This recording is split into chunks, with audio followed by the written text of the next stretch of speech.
Swamiji, it's an honor to be here. I've attended 2 inner awakenings, one in Varanasi.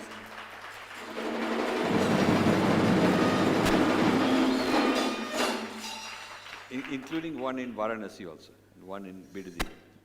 So I'm delighted to be here and meet so many wonderful people. So I wanted to take this opportunity to ask a few questions for our viewers, and I'd like to also put this up on Facebook page later. Starting with, because we are in a sacred place, and tomorrow I'll be meeting people in the Akhada Parishad. So I thought it would be important for people to know about the Kumbh Mela. What is its history? Why we do this? Because there's so many different ideas people have. So I thought coming from you would be the right thing.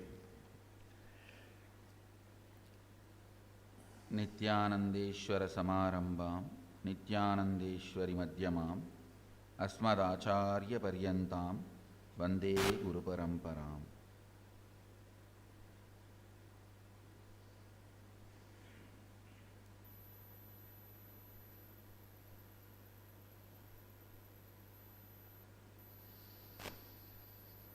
I welcome Rajivji first and every one of you.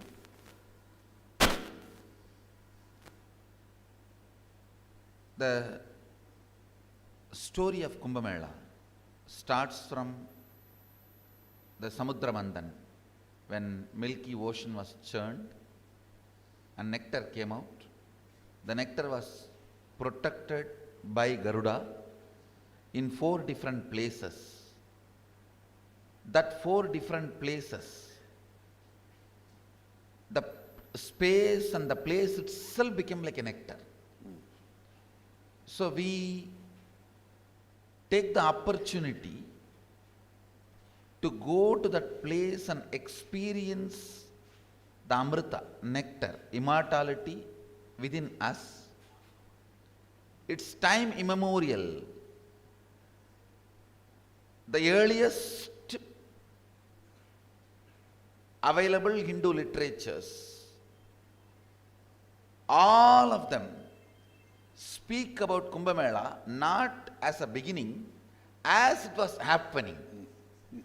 Even Vyasa is not speaking of Kumbh Mela like he founded it or initiated it or in his time it started. No, he speaks like as if it is happening forever.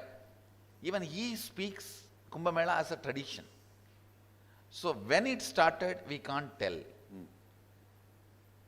But the earliest Puranas, earliest Hindu literatures also speak Kumbh Mela as a happening, not as if something that they started, it started few thousand years before or it started with somebody. No. So the modern day theories that it was started by Adi Shankara and all is not true. It was much, much before Adi Shankara. Maybe Adi Shankara organized it, so popularized it. So even during British times, I guess surely, it was continuing. There was no time Kumbh Mela was disconnected or stopped. Our sadhus took care, even if they have given their lives. Sometimes 10,000 sadhus will start, only 200 will reach the Kumbh Ghat.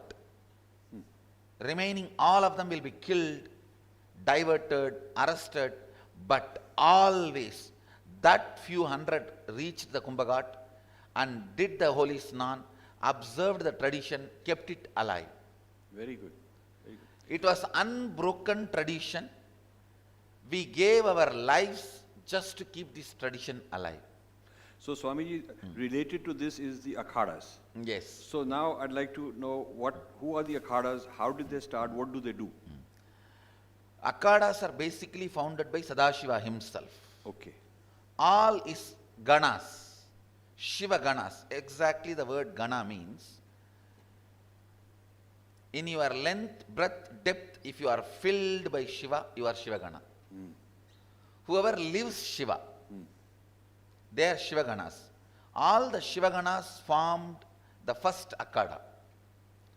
It is directly disciples of Shiva, created this Akada structure, and after Daksha Prajapati was killed, Sadashiva started directly ruling the planet Earth through his Shivaganas. That is the way the original Akada structure gets formed. Later on, much later, Kapila Muni organizes Mahanirvani Akada. Then all other Akadas gets formed. As on now, 13 Akadas are accepted widely as a mainstream Akadas. But there are many minor Akadas who are affiliated to these 13 Akadas, who work like a sister organization or who work like a branch organization. Ideologically, they feel connected, but they have their independent identity. So Akadas form the core of Hindu tradition. They are the oldest and largest apex body of Hinduism. As on now, at least 10 lakh sadhus work under the Akada Parishad, which is the apex body where all the 13 Akadas are member, which is completely a democratic setup. Okay. It is like all the Tanidars gather together and elect Kotari. Okay. All the Kotaris together gather and elect Mahant. All the Mahants together gather and elect the Sri Mahant. All the Sri Mahants together, they gather and elect the Mandaleshwar or Mahamandaleshwar, then Acharya Mahamandaleshwar. So it is like a pure democratic setup, Very interesting. and nobody can do things on their own. So no king came and interfered and said, I'll appoint somebody. No. Actually, we appointed kings many times because our army went and supported many kings in their wars. We chose their successors. So khadas are also kind of, they can do physical defense. There was a time Akadas were not only doing physical defense, they were waging wars for the sake of dharma and sending armies in support of various kings. Akadas were one of their main responsibility is teaching Shastra, using Astra to protect the Shastra. So they Shastra and Shastra, Yes, both were the main responsibilities of Akada.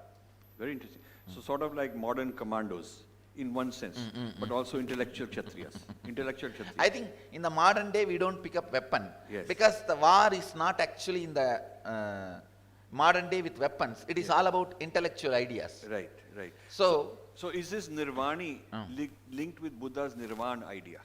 Buddha got initiated in Nirvani Akada. In Nirvani Akada? In Nirvani Akada. You see, I can give you 5 points. Okay. The word Sakya Muni is actually the name of Kapila, Sankhya Muni. Okay. So Kapil Maharshi is the founder of Mahanirvani Akada. And Sankhya became Sakya. Sankhya Muni. Kapil Muni is called Sankhya Muni. So because he took sannyas from this tradition, Buddha is called Sakya Muni. Okay. Second, the word Nirvana. Nirvani Pita, Nirvani Akada is thousands of years older than Buddhism. Buddha picked up that word from Nirvani Pita. Very good. And third, this is the Kashi is the spiritual headquarters of Nirvani Pita, where Kapil Maharshi's Jiva Samadhi is there. This is where usually sannyas is given. So Buddha took sannyas from here. And next important thing you need to know, still Mahanirvani Akada's 52 madis, 52 branches, Buddhism is one of the madi. And still Buddhists receive the respect and recognition as one of the madi of Nirvani Akada. So does Dalai Lama accept this? And yes, all Buddhists accept because it is traditionally, and they have to accept. It is not something started yesterday or day before yesterday. It is there forever, as they as one of the madis, and they do accept and attend many places, many ways. The name Nirvani and Sakya Muni, many of the teachings of Buddha is based on Sankhya philosophy. And the one of the Madi, 52 Madis of Nirvani, Buddhism is one. With all these facts, you can see very clearly, Buddha took the whole structure of Buddhism from Mahanirvani Sampradaya, Very good. from Mahanirvani Akada. It is Mahanirvani Pita, which is the source of Buddhism. So all this talk about Hindu-Buddhist difference and clash and conflict, and Surely, Buddhism, all this political later. surely, these are all much later drama to weaken Hinduism. Yes. See, all the traditions came out of Sanatana Dharma. In the modern day, they are projected as if they are separate, just to weaken Sanatana Dharma. Right. Otherwise, Buddhism, Jainism, Sikhism, all of them are from Sanatana Dharma. This is the source. Yeah. So what Even about, the modern day Hinduism is from Sanatana Dharma. Sure. So what about the property where the 4 Kumbh Melas are held? Is there some special relationship the akhadas have? Yes. Till recent periods, all 4 used to be under the control of Mahanirvani. Even now, the many properties where the Kumbh Mela is held is in the hands of Mahanirvani Pita and Juna Pita. These 2 Pitas even now retain many of the properties. As you know, lot of the modern day illegal occupancy, all that goes. Other than that, even now, in Allahabad, in Haridwar, in Nasik, and in Ujjaini, the major places where the Kumbh Mela happens, Akhadas retain huge properties, and even those temples, Mahakaleshwar temple, used to be under Mahanirvani Pita completely till recent times. Where the Ujjaini, where Kumbh Mela happens. Sure. Very recently, government has intervened, and even now some kind of a mid-level arrangement where Mahanirvani Akhada's representative continues to be a major decision maker, kind of arrangement is done. So what But- about Har Ki Pauri in Haridwar? Har Ki Pauri, other than small bits given to different organization, it used to be owned by Mahanirvani Akhada. Even now, Mahanirvani Akhada has a big say in all that land and area. Maybe recently some of the legal complications have raised. Other than that, originally it used to be under Mahanirvani Akhada. Very interesting. So it is really the akhadas have Its Akhadas protected- conducted the Kumbh Mela, protected the protected land the Kumbh Mela, and the land. and the land where the Kumbh Mela is held. And one more thing, in the recent days, lot of illegal occupation and different interferences from the political powers, bureaucrats and all that, that took away many of the land holdings. Otherwise, in Haridwar, a major part of the Haridwar belongs to Mahanirvani Akhada. So Akhadas are actually the official hosts of Kumbh Mela. I can very comfortably say, without any bias, It's a very big thing. very comfortably I can say, till the modern government interference, Akhadas used to be the host of Kumbh Mela, and all the religious, spiritual traditions and the method of conducting, everything was under Akhada Parishad, means the under the Akhadas. So I would really like that to be restored because it will safeguard it. It will safeguard it. And it used to be under Akhadas. Even now, the major chunk is under Akhadas. And as you know, the unsaid interferences, Yeah, the secularism and all those things have happened. everything. So, Swamiji, now akhadas have been protectors. But now there is a global Kurukshetra. The game is changed. So now the threats are coming from all over the place. Also very sneaky. So for instance, there is a Harvard project to study the Kumbh Mela. But under the pretext of studying, they're looking for opportunities to intervene in the name of human rights. Either they're showing gender bias or caste bias or north-south divide or environmental pollution going on or people doing superstitious primitive things, all kind of stuff like that. So they're calling it data, and a very dangerous thing is that they're collecting a database of attendees on the Kumbh Mela, making a database of their mobile numbers, which village, district they come from, what caste, where, who they belong, which sampradaya. So then they can track these people. So they first use Sam and Dan to bring them on board and feel like they're helping. And later will come Bhed and Dand. This has been the strategy. So I'm studying this, and I find that unfortunately there is not much awareness, and a lot of people don't want to bother. I should accept Yes. what you said. As Mahamandaleshwar of Mahanirvani Akkada, I can speak for me and the people whom I know. We are really not even aware of this Guru Kshetra. To Yes. tell you honestly, Yes. we are in our happy slumber and happy cozy feeling. We get few people touch our feet and have few bandaras and have little dakshana. We are happily there. It is unfortunate that still we have not woken up to the reality. I have no right to criticize anybody, comment on anybody, but I can do self-criticism. Yes. To tell you honestly, still even I have not woken up to this reality of intellectual, international Kurukshetra going on. When you explain, I understand the gravity, but we have not woken up to the reality. That is the straightforward, honest truth. Because I think I will be very sincere, working and trying to share and inspire my colleagues to wake up to this reality, to wake up to the war being waged on us. But as on now, we have not woken up. That's the truth. the beauty is the openness, but others can take advantage of it.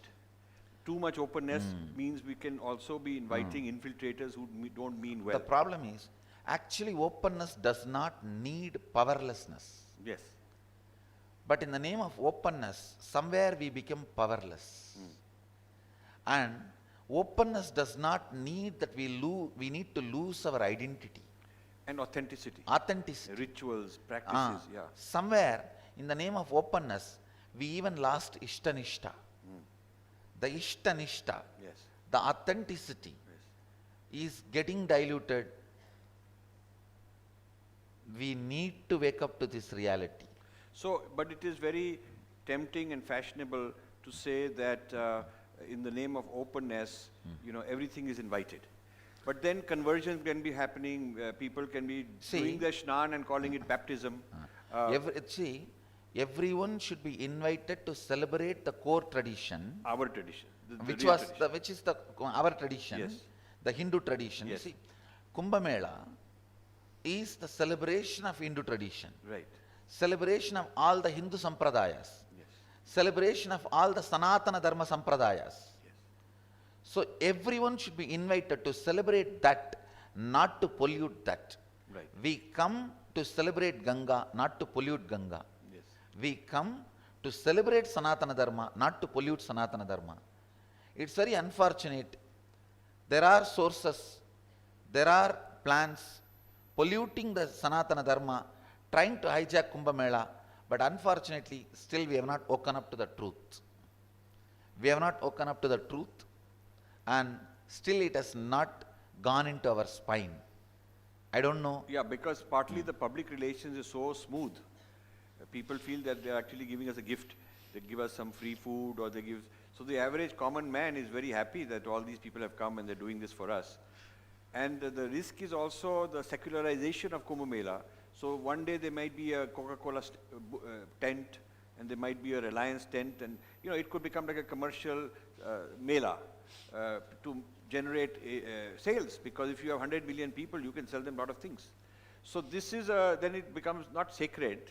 It just becomes like any other gathering where anybody can rent a tent and do what they want. So it could become like a big tamasha. That danger is there, and it is unfortunate we have not woken up to the danger.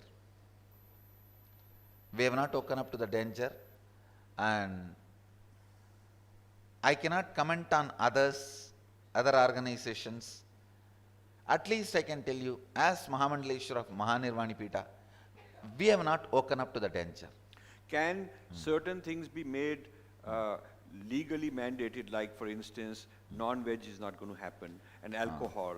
Can there be, or is it a matter of somebody saying, well, this is what I want to do? Actually, it should be done. If you ask my opinion, it should be done. And I will also talk to the Akhadas and insist on bringing this kind of changes by working with government and doing what needed to be done legally and formally in the country. We should bring some of these mandates. No, it should be no alcohol, no meat zone, so that sanctity is celebrated at least during the period of Kumbh Mela. Yes. From Peshwai to last Shahi Snan, at least during that period when Dharma Dvaja was raised, Right. until the Dvaja comes down, traditionally Dharma Dvaja is raised the moment Peshwai happens, and only after the last Snan it is brought down. Until that Kumbh Mela period at least, we should keep that place dry, means without alcohol and without meat. That will maintain the sanctity. There should even be some more mandates, like there should not be any other commercial or secular activities. Or other non-Hindu or Hindu-phobic activities. Because they also want to preach against Hinduism right in the Kumbh Mela. There are a lot of abusive documentaries made Yes. against Naga sadhus, Yes. against Kumbh Mela, Right. and showing us as very primitive people, Right. showing us as in a very low understanding. Like it's some exotic circus you Yes. can come and enjoy watching these weird people. And it was made to, there is a lot of attack. Unfortunately, even we have not woken up to it. In China, to get a foreign group wants to come and do some social research and gather data, they have to apply for a certain research permit. And then one of the conditions is that a copy of whatever data they have gathered, before they can take it out, they have to deposit it. Now here, research on Kumbh Mela is going on, and no authority in this country, Akhada or government knows what it is. They don't even know what this data is, much less being able to be ready and argue against it and respond to it. So I think there needs to be some body, some intellectual body for protecting the Kumbh Mela that is vigilant, that is doing Purv Paksh on what the other guys are saying and responding to them. It is a need of the hour, what you are talking. Yes. Is need of the hour. I think the Akhada Parishad should do this. I'll surely recommend to Akhada Parishad and put all my effort Please. Yes. for this to happen. Because some way Akhada Parishad need to become aware of the war happening. In those days, the wars were different. Local, Yeah, visible. Yes. and just with ordinary weapons like a Yeah. sword and Yeah. trishul and all that. But now the war is at different scale. Still Akhada Parishad, we have not woken up. And the war is so sophisticated that one side might not even know there's war going on until they're finished. Actually that is what is happening. Yes. We do not even know war is going on till we are finished. Yes. So this intellectual dimension of looking at the other side, examining, responding to them, needs a different skill set than the Akhadas have. Yes. So then they also have to open up, collaborate with some people who they can trust and have some kind of a conversation. Not only that, the charcha, the Vakyartha Satas should go in this direction. Yes. See, Akhada has a great tradition of sitting as a punch and discussing. and making decisions. It's a great democratic setup. Yes. There, not only the earlier conversations, ideas, debates, now this new debate, new ideas should be brought. Yes. Akadas should start discussing about it, and surely I'll do everything which I can to make these debates happen and put these ideas, make all the Akadas understand the threat we have. That's very good. So Swamiji, I wanted to also going beyond Kumbh Mela, our system is so rich, so can you give some ideas on health benefits of your teachings? Physical, mental, all kind of health benefits. See, when it comes to the benefits, whether it is a prevention of disease or maintaining the health or curing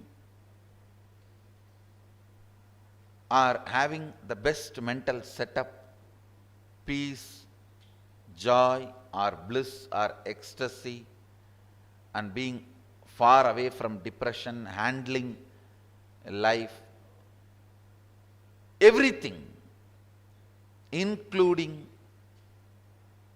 manifesting the extraordinary powers, everything is available in our original source texts, what we call Veda Agama, Vedas and Agamas of the Hindu tradition. Whatever I am doing is bringing life back, reviving the original science as expressed in Sanatana Hindu Dharma. Whatever experience, anubhuti I had by my Guru's grace, Atma Pramana, I compare with Apta Pramana, Shastra Pramana, the ancient masters' experiences. And I do acid wash all my Atma Pramana with Atta Pramana. Whatever my personal experience, Atma Pramana, I do acid wash them with Shastra Pramana, Apta Pramana. Whatever finally stands after the acid wash, I share it with the world as Sakshi Pramana, Very good. which becomes Sakshi Pramana. I also wanted to tell the whole world through this opportunity, everything you need is available in our Shastras. Always learn from the Gurus who have personal enlightenment and abide by the Shastra Pramana. Anybody who does not have personal enlightenment will not even understand the scriptures completely. They will be just pandits. They will not be able to give you experience. Some of the people who had few satori, one or two experience, but does not adhere to Shastra Pramana, there is a danger that their experience may be good for them but not for whole world. Yes. Even if somebody is enlightened, what they should share with the world and what they should not share with the world will be decided only by Shastra Pramana. Very good. Every person, whether he had enlightenment experience or not, what he shares with the world should be decided by Shastra Pramana. Shastras gives a complete view of what can be shared, what is good for the whole world. Some of the Gurus, by the way they are brought up, they will be vegetarian. They may not be drinking alcohol. So they will do some Sarasasan, the stomach cleansing techniques, all this. It will work for them. They will have experience. But because they do not refer the original scriptures, they don't understand The vegetarianism and no alcohol is a basic requirement for these kriyas to work. Yam, niyam are requirements for these other components of yoga to work. They start thinking these actions alone are enough, and they start teaching.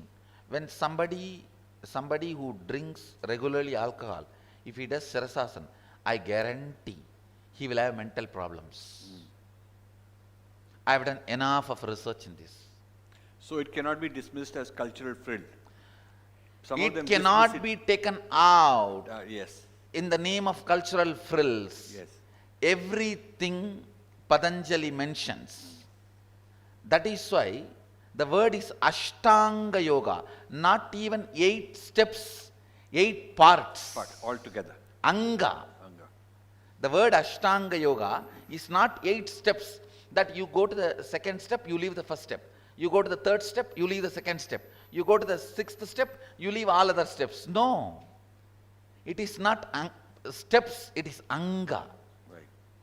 Unfortunately, some gurus, when they do not read the scripture or respect the scriptures or revere the scripture, the source manuals, they cause more danger to society than the help. So even if somebody is enlightened, what they teach to the world need to be acid washed through the scriptural strength. So the key is having had the experience and And referring to validating it with the text with the text before transmitting it. transmitting. All See, because many things which we have practiced without even knowing we practiced, even that needed to be taught to others. Right. See, sometime, for example, Ishvara Pranidhana, Patanjali says, surrendering to the ultimate. We would have practiced it as a simple flow, because any child born and brought up in Indian village tradition learns surrendering to Sadashiva as like how he learns to breathe. But we forget, when we teach to the world, they may not have had this background and experience. They need to be taught this very systematically, scientifically. Yes. So even if we are enlightened, even if somebody is enlightened, he has to refer and adhere to the original scriptures when he wants to teach something. When the knowledge need to be transmitted, that is the only safest way, method, the spiritual knowledge, spiritual experience, spiritual enlightenment can be transmitted. I do request the people, please always understand, learn only from the people who have experience and referring the scriptures.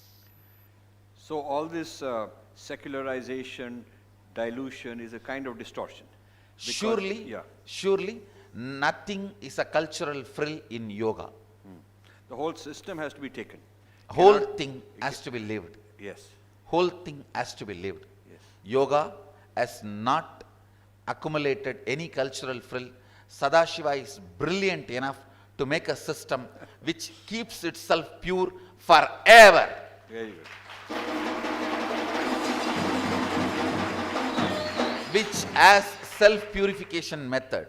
Even Ganga is able to purify herself. Yes. Yes. Surely Sadashiva created a system which keeps itself pure, alive, and nothing can get accumulated around Sadashiva's system. So a lot of people who call themselves Hindus need to be converted to Hinduism. They need to Again. start living Hinduism. Yeah. Because so They this are, is, see, they are only born Hindus, yeah, but they need to live Hinduism. just symbolically, just a kind of a name. Now this is where I wanted to discuss. You know, I'm studying the whole influence of Indian dharmic traditions on the West, and I'm going to write a book on this whole thing. it seems that the Buddhists officially, formally said, okay, I'm converting you to be a Buddhist. Dalai Lama did that. But the early Hindu gurus in the 60s and 70s said everything is the same. Doesn't matter, you can learn this breathing or learn this asana and you can just continue who you are. So the people got mixed up. They, it's like you have a cup with the tea in it and there's little tea left and now you pour coffee and you don't have either one, You have to clean it first. So that cleansing and reinstalling for the new idea didn't happen. So I think a lot of these people with good intentions did not get rooted.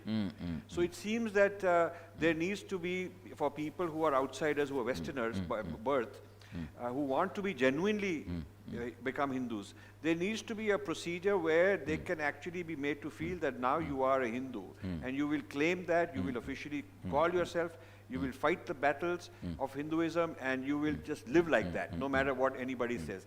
That way it's good for them. Do you feel that's the case? You see, it is very unfortunate. People who are living Hindus were not inspired enough to become official Hindus. Yes.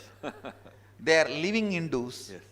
Unfortunately, people who don't have clear route did not guide them to be official Hindus. It is time we open our doors for living Hindus to become official Hindus. Very important. And this is For what living Hindus to Yes. become official Hindus. This is why what I call the U-turn, where people make this U-turn back to their tradition, does not happen so much with Buddhists. Westerners who are Buddhists, they stay. Because they've been told, now you are a Buddhist, and you are part of our Sangha. So we need to do that as Hindus also. Welcome anybody and make sure that they're living the life and give them responsibility as leaders. I think they want it also. And it is time that we open our doors for the people who are living Hindus to become Hindus. Yes.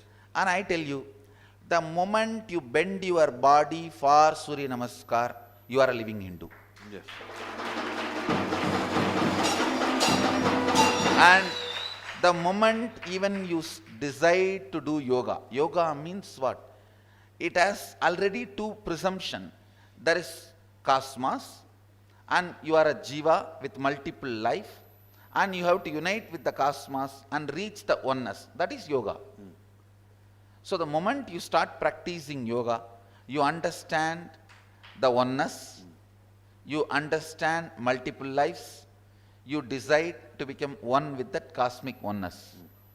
So the basic ideas and truths of Hinduism is part of yogic psychology.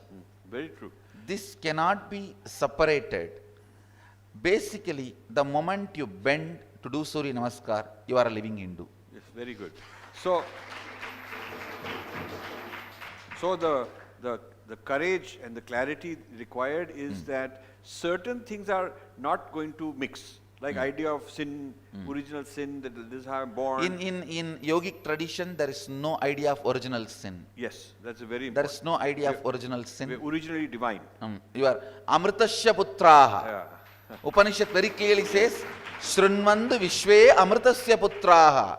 O sons of immortality, please listen to me. Yes, yes. So basically our first declaration is Shrunvandu Vishwe Amritasya Putraha. O sons of immortality. There is no question of original sin in yogic tradition or Hindu tradition. So this whole project that your problem is original sin and your solution is one exclusive solution, that whole thing has to be dismantled. No, Because that it's is creating a lot not of there in yoga tradition, in yogic tradition. Yes. The moment you bend for yoga, naturally that is no more part of your being. This is why I was disappointed when somebody goes to the United Nations and says that yoga had nothing to do with Hinduism and in India, because it seemed like a bit making a joke out of it. And that's unfortunate. No comments. Yeah, no comments. I'm happy. Yeah. So the next thing I wanted to discuss is this whole idea of siddhis. People are skeptical and afraid of siddhis So for instance, third eye awakening, even though it's empirically shown, because I think they feel that either it is some kind of black magic and something wrong must be going on, or they somehow are uncomfortable with it. But I wanted to have your view, because I feel that siddhis are basically science which the ordinary person has not yet discovered, and few people have discovered. So if some airplane is flying over a very primitive society, they will think that this is magic, that this is some kind of a miracle. But it is not a miracle to the person who understands it. So one quality is that there are knowledgeable people for whom it is just a scientific thing, and it can be taught. Now that is another thing. Sai Baba had siddhis, but he was not teaching others to have them. But you have siddhis and you're teaching others to have third eye awakening. And this idea of the fact that many other kids have third eye awakening, and they are free to go and be measured, evaluated in scientific clinics. You haven't stopped them. They can be evaluated. And we are doing everything to make it more and more scientific, and means studying we are encouraging all the studies. Yes, because also it's very interesting that different children are having different experiences. So depending on their own level and their own conditioning and whatever, somebody sees it from here, somebody sees it from there, somebody can see clairvoyance distance, somebody else cannot. So we are discovering, just like scientists, discovering lot of interesting things which did not fit the old thought. And then they have to find out why it is like this, and if you heat the temperature, then it becomes something else. So they are discovering all these things, and now now we have to figure out. So this is the stage I think we are in, the rediscovery and revalidation of ancient knowledge. Do you feel that that's how we should look at it? Siddhis as science? I'll present the basic few truths. People have one stupid fellows who think it is not possible. They are too stupid. Yes. That is one group. Yes. Second, kind of a paranoid that it is stopping our growth towards enlightenment. Yes. Which is not true. Yes. I wanted this important truth to be understood. Patanjali speaks siddhis as destruction for enlightenment, because the methodology he provides is, when you are traveling towards enlightenment, you will manifest these powers. That is the science based on what Patanjali is offering. Right. There is one more science by Sadashiva much before Patanjali called Shashtanga Yoga in Yogapada. There, siddhis manifest only from the space of oneness. They do not manifest on the way to enlightenment. So Sadashiva calls them as Shaktis, not Siddhis. Okay. So the science I am following is from the Yogapada of Sadashiva. The more you experience enlightenment and oneness, more you will manifest powers. What I am presenting to the world is not siddhis as described by Patanjali. Okay. It is Shaktis as described by Sadashiva. This is very important. Sadashiva gives a structure called Shashtanga Yoga. Patanjali gives a structure called Ashtanga Yoga. Both lead to enlightenment. Sadashiva has delivered it in Agama 60,000 years before. Patanjali is actually a disciple of Sadashiva. He delivers it the way he understood and way his generation needed it. When he lived, what was the need of the people? For them, he delivered it. So what I am offering to the world, whether my kids doing third eye reading, or they are able to see what is happening somewhere, even thousands of kilometers apart, I think you can have your own personal experience. Yeah, he told me many things. Yeah, correct things. And seeing beyond the distance, all these are not siddhis as described in Patanjali Yoga Sutra by Patanjali, they are Shaktis as described by Sadashiva in Shashtanga Yoga, in Agamas Yogapada. In Agamas Yogapada, Sadashiva very clearly describes. So, these Shaktis do not stop somebody reaching enlightenment. And they manifest only if that person is rooted in the enlightened state. See, for example, if you ask a person who does third eye reading from Patanjali tradition, he will say he concentrates himself and completely centers, does pratyahara, dharana, and then he manifests that power. But if you ask my disciple how he is manifesting the power, all he will say is he goes to that oneness. That oneness is manifesting the power. There is no concentration. There is no meditation. Dharana, dhyana, samadhi has a different meaning in Shashtanga than the meaning in Ashtanga. Very good. The tradition I am following, I have been taught by my gurus, is the tradition of Sadashiva's Agamas. Very good. It is based on Upanishads, practiced as Agama. So the whole idea is different. It is not Siddhi, it is Shakti. And it is not before enlightenment, it is after enlightenment.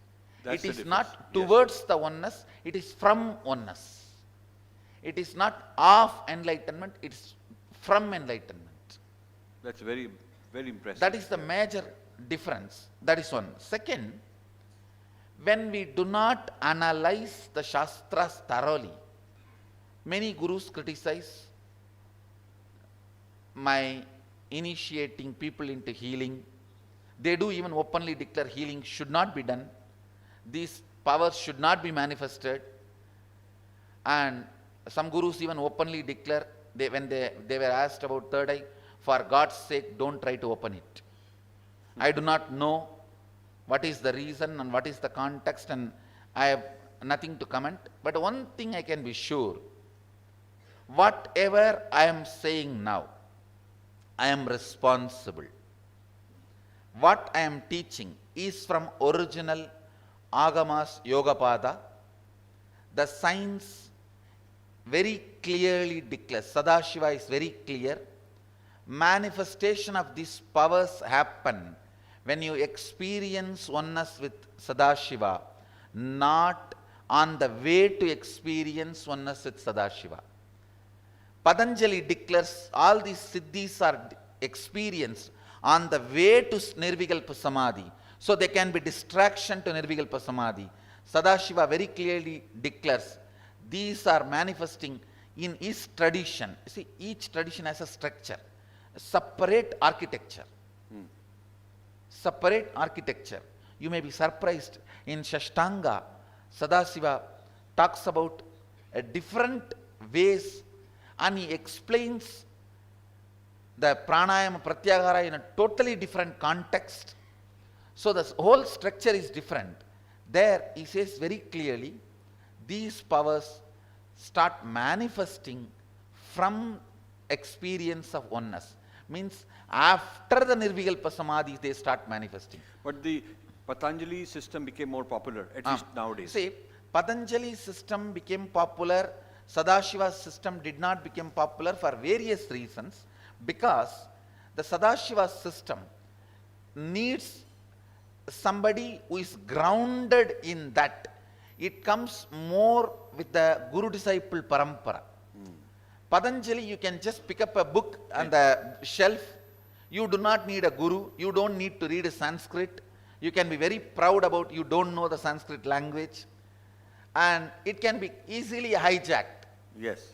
But the Sadashiva system needs a basic requirement of initiation by enlightened guru. Shaktipat. So you need that. Shaktipat, initiation and training by an enlightened master. So naturally, the requirements and prerequisites of this tradition did not allow this tradition to be mass circulated. Which is very good actually. Ah. It protects it. Good or bad, that is one. This is the reality. This is the reality. This is the reality.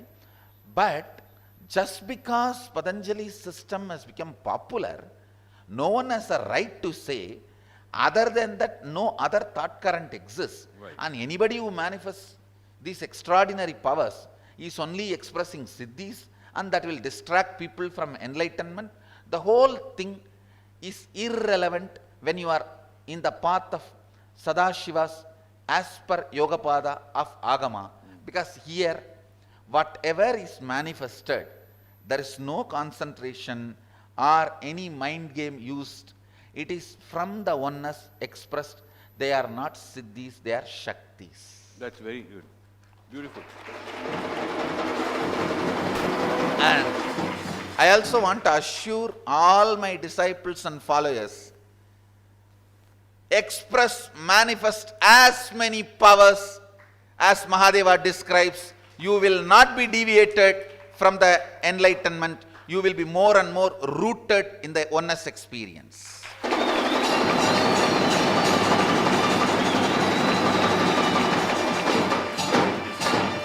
You do not need to have the oris generated by Padanchalas.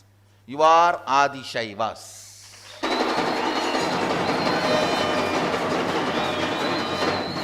Lot of confusions about siddhis is because of Padanchalas, the followers of Patanjali.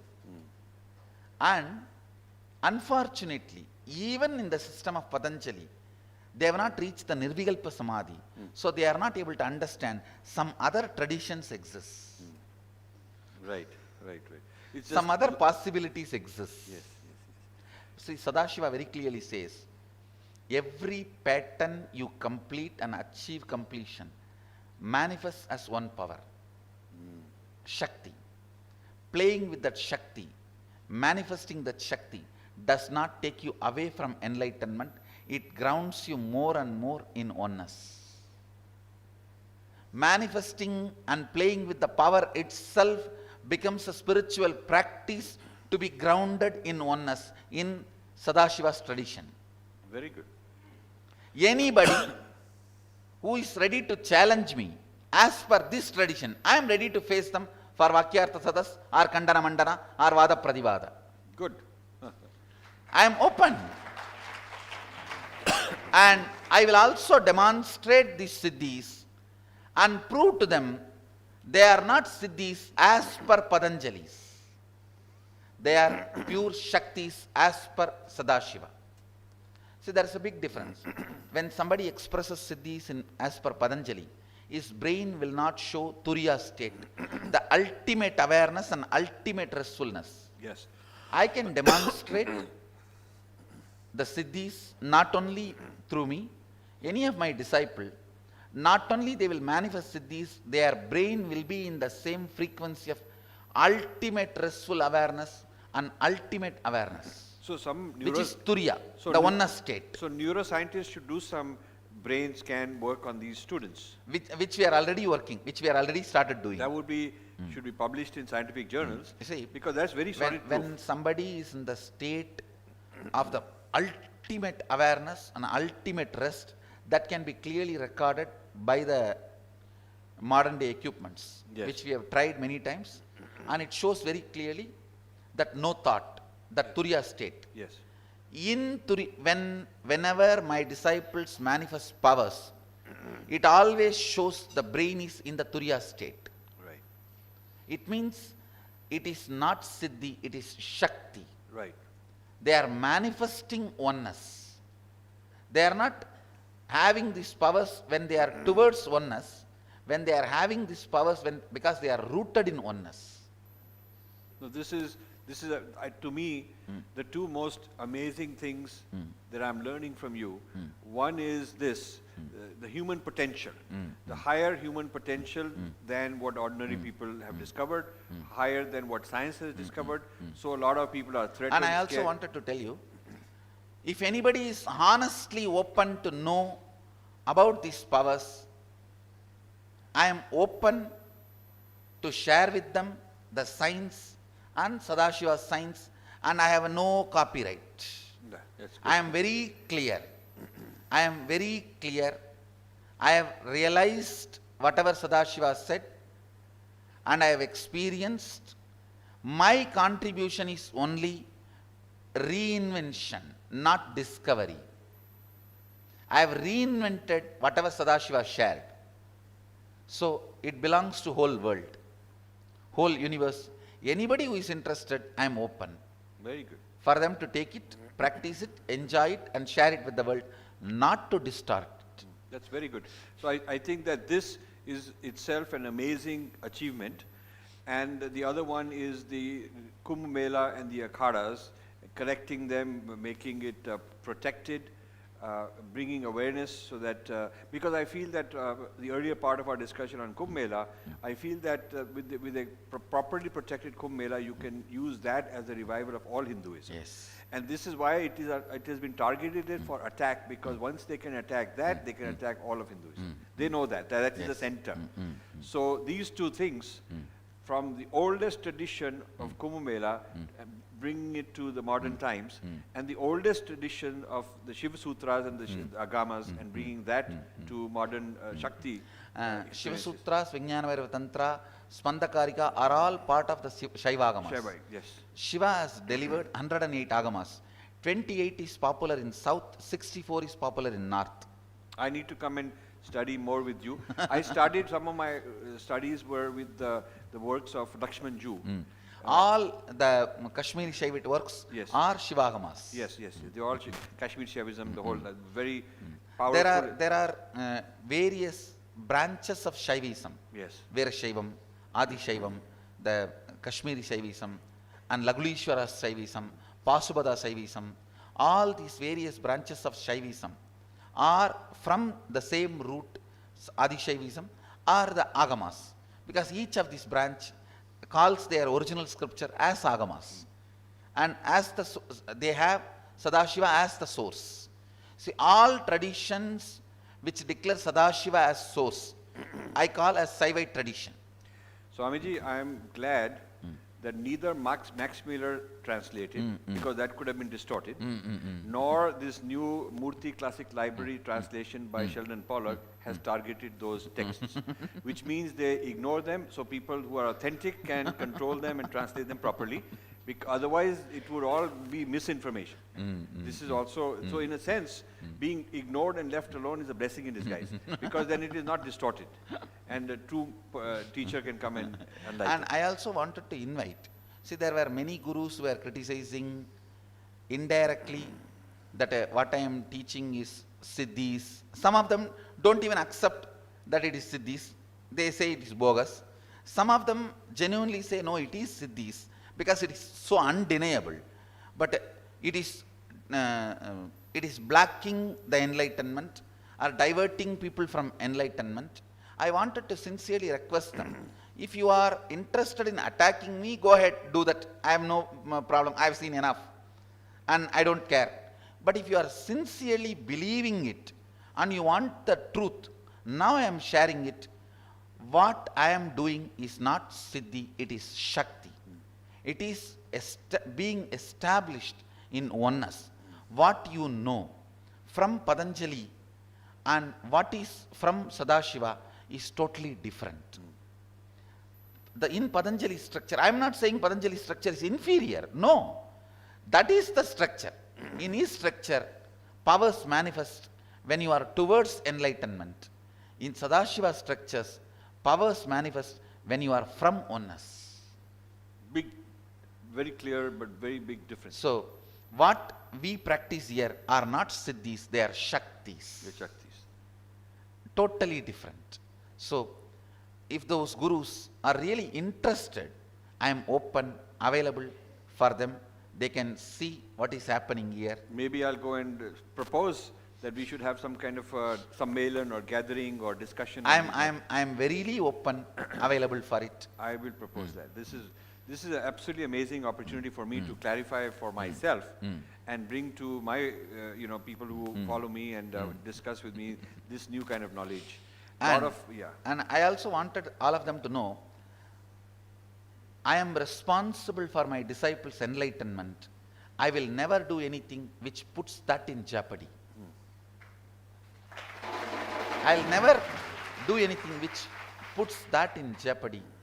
So when I am helping them to manifest these powers, they can be rest assured they are manifesting Shaktis, not Siddhis.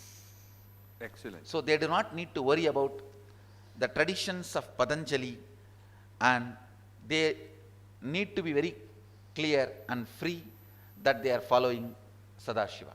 Excellent.